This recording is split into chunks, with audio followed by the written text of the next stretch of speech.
మీకు అర్థమవుతుందా? ఇందాక చెప్పాను కదా, ఉకారస్య అంధకారస్య రుకారస్య నిరోధకృత్ అంధకార వినాశిత్వ గురురిష్య వినిశ్యతే. ఎక్కడ ఎవరికి ఎలా చెప్తే వాళ్ళకి అర్థం అవుతుందో ఆ స్థాయికి గురువు దిగి రాగలగాలి తప్ప ఆయన నాకు సంస్కృతమే చదువుతాను ఇప్పుడు కోన్ బస్మిన్ సాంప్రదంలోకి అని పెద్ద పాఠం నేను మొదలెట్టాను అనుకోండి, ఇంకో 10 నిమిషాలు చూశాక 10 మంది అక్కడ ఉండరు, వెళ్ళిపోతారు. ఎందుకని వాళ్ళకి ఏం అర్థం కాదు. ఇప్పుడు మీకు అర్థమయ్యే భాషలో ఆయన చెప్పగలిగారంటే ఆయన ఎంత చదువుకున్నాడనేది పక్కన పెట్టి మీ స్థాయికి మీ ఇంటికి ఆయన దిగి రాగలగాలి. అంత దయార్థ హృదయం ఉన్న గురువు మీకు దొరకాలని కోరుకోవాలి. మీకు అర్థమవుతుందా? నగురోరధికం తత్వం నగురోరధికం తపః తత్వజ్ఞానాత్ పరం నాస్తి తస్మై శ్రీ గురవే నమః. కేవలం శ్లోకం చదవడం కాదండి, మీ గురువు ఎలా ఉండాలో తెలుసా? మీరు కష్టం చెప్పుకోవడానికి వస్తే ఏమిటి ఆవిడ అక్కడ అలా వచ్చేస్తుంది అంటే అలా ఉండమనండి ఆవిడ్ని అని అలా గేటు దగ్గర ఆపి ఆ వాళ్ళెవరో మళ్ళీ మధ్యలో మీకు ఆయనకి మధ్యలో ఇంకొకళ్ళు ఎవరో వచ్చి వాళ్ళు తీసుకెళ్ళి ఇలా కట్టండి ఈ కుంకం ఏదో పట్టుకెళ్ళి ఆవిడకి ఇవ్వండి అని మిమ్మల్ని ముట్టుకోవడానికి కూడా అసహించుకునే గురువు మీకు దొరికాడు అనుకోండి, ఇప్పుడు మీరు తల్లి తండ్రి గురువు దైవం అన్న పదానికి ఆయన అర్హుడు కాడు. మీకు అర్థమవుతుందా? ఆయన ఎంత గొప్పవాడైనా మీతో మాట్లాడేటప్పుడు ఆయన ఎలా కలిసిపోవాలి? మీ ఇంటిలో ఒక అన్నదమ్ముడా లేకపోతే మీ కడుపున పుట్టిన బిడ్డ మీ కష్టం మీరు చెప్పేటప్పుడు ఆయన ఎలా ఆలకించారంటే, మీకు అమ్మ దగ్గరికి వెళితే ఎలాంటి స్వాంతన కలుగుతుందో, తండ్రి దగ్గరికి వెళితే ఎలాంటి స్వాంతన కలుగుతుందో, మీరు మీ గురువు దగ్గర అలాంటి స్వాంతన పొందగలిగే గురువు దొరకడమే మీరు చేసుకున్న గొప్ప అదృష్టం. అలాంటి గురువు కావాలంటే శంకరుడే దిగొస్తే ఆ రూపంలో తప్ప మామూలు వాళ్ళకి అహం అడ్డొస్తుందండి. ఆ స్థాయికి దిగరు వాడు. నేను ఇలా అందరితో పాటు కలిసిపోతే ఇంక నాకేం విలువ ఉంటుందన్న భావనతో ఆయన ఉన్నాడు అనుకోండి, ఎప్పటికీ ఆయన మీకు మోక్షం ఇవ్వలేడు. అందుకే నేను అస్తమానం చెప్తుంటాను, మంత్రోపదేశం తీసుకుంటానని 10 మాటలు నన్ను అడిగితే తప్ప నేను ఎవ్వరికి మంత్రం ఇస్తానని చెప్పను అసలు. ఎందుకంటే అసలు మీరు గుర్తిస్తుంది, మీరు పట్టుకుంది, మీ మెడలో ఉన్నది, మీ చేతుల్లో ఉన్నది బంగారం అన్న ఎరుక మీకు తెలియాలి కదా. ఇప్పుడు బంగారం అని తెలిస్తేనే దాన్ని ఎలా భద్రపరచుకోవాలో తెలుస్తుంది తప్ప ఆ బంగారం విలువే తెలియని వాళ్ళకి పట్టుకెళ్ళి బంగారాన్ని ఇచ్చారనుకోండి ఏమవుతుందని అదేం తెలియదు. ఇలా దూరండి అలా దూరండి అలా రండి ఇలా రండి అంటుంటారు. ఎందుకని ఆ బంగారం విలువ తెలియాలంటే ముందు మీకు సువర్ణం ఎంత విలువైందో గురువు అంతకంటే విలువైన వాడన్న ఎరుక మీకు తెలియాలి. మీకు అర్థమవుతుందని చెప్తుంది. అందుకని ఈ భావనతో మీరు కథ ఆలోచించే ప్రయత్నం చేయండి.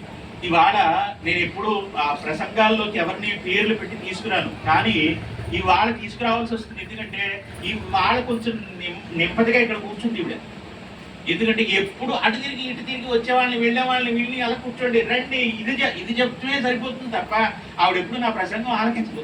ఎందుకని ఆలకించే సమయం ఉండదు. ఎందుకని అందరూ వాళ్ళ ఇంటికి వస్తే ఎక్కడ వాళ్ళకి ప్రసాదం అందులో, ఎక్కడ వాళ్ళ కుంకుమ అందులో, ఎక్కడ గురువు గారిని దర్శించుకోలేదో అని కంగారులో వాళ్ళకి మర్యాద చేయలేకపోతున్నామేమో అని ఎప్పుడు కూర్చుని ఉండదు ఆవిడ.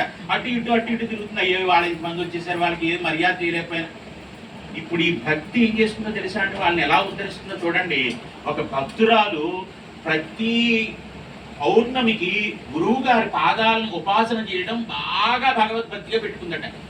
ఇప్పుడు ఆవిడ పేరు ఏంటంటే శాస్త్రంలో నందిని అని చెప్పారు. నాకు పేర్లు పైకి చెప్పను కానీ ఒక్కొక్క ఊళ్ళో ఇలాంటి శిష్యులు కొంతమంది ఉన్నారండి. మళ్ళీ పేర్లు చెప్పారండి అంటే మేము శిష్యులం కాదండి, మేము మంత్రం తీసుకోలేదా, మాకు భక్తి లేదా అండి అని చెప్తారు.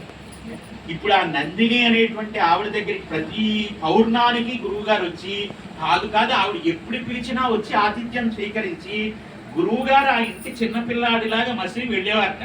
వెళుతుంటే మిగతా భక్తులకు కొంచెం కోపం వస్తుంది కదండి.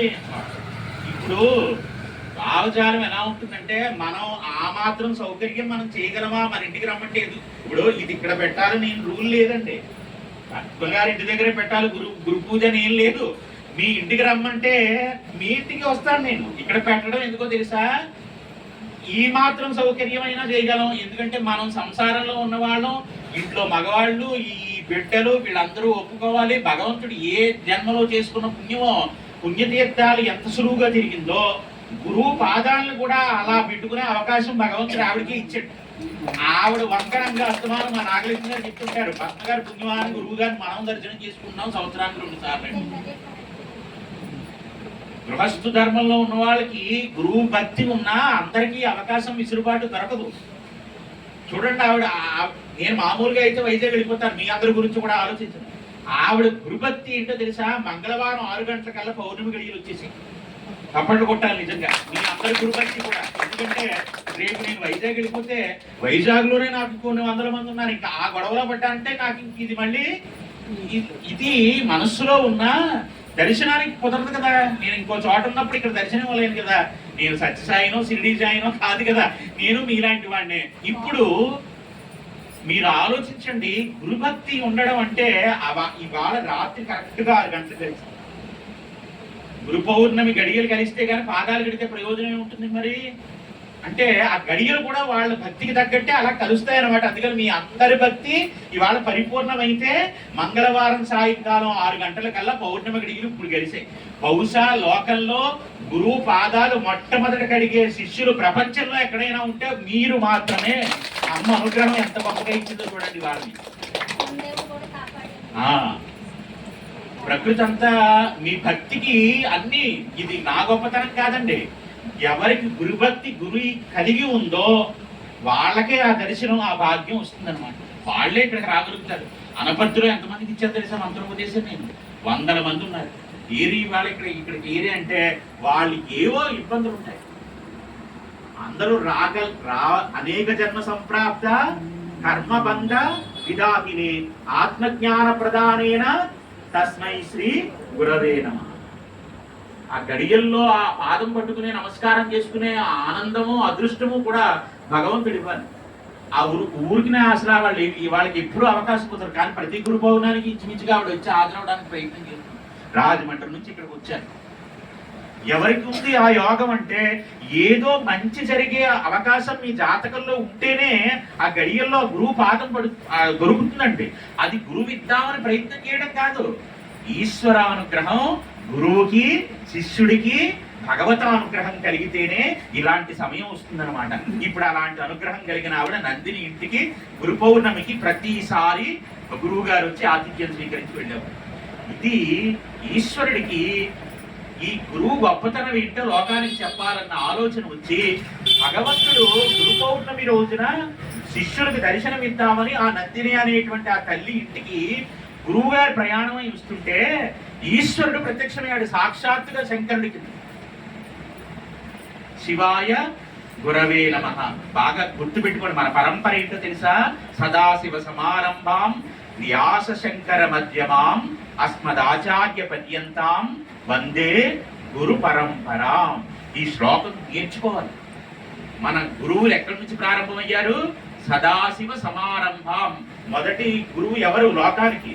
సదాశివుడే అందరికంటే మొదటి గురువు. అందుకే దక్షిణామూర్తయే నమః అంటున్నారు.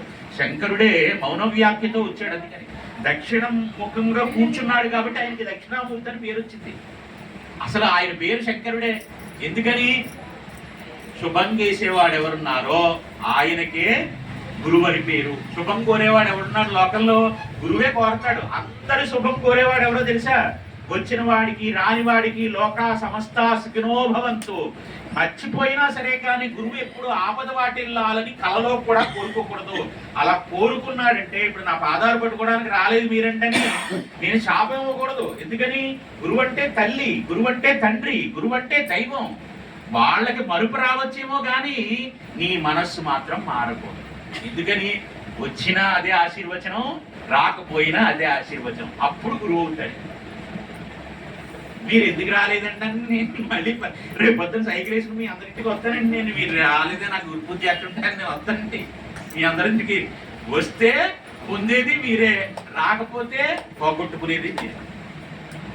నేను ఎప్పుడు మామూలుగానే ఉంటాను. అందుకే ఎప్పుడు ఎవరి దగ్గరికి వచ్చి నేను వచ్చాను మీరు రాలేదన్న మాట మాట్లాడితే ఆయన గురువు గారు మీకు బరువు అవుతాడు.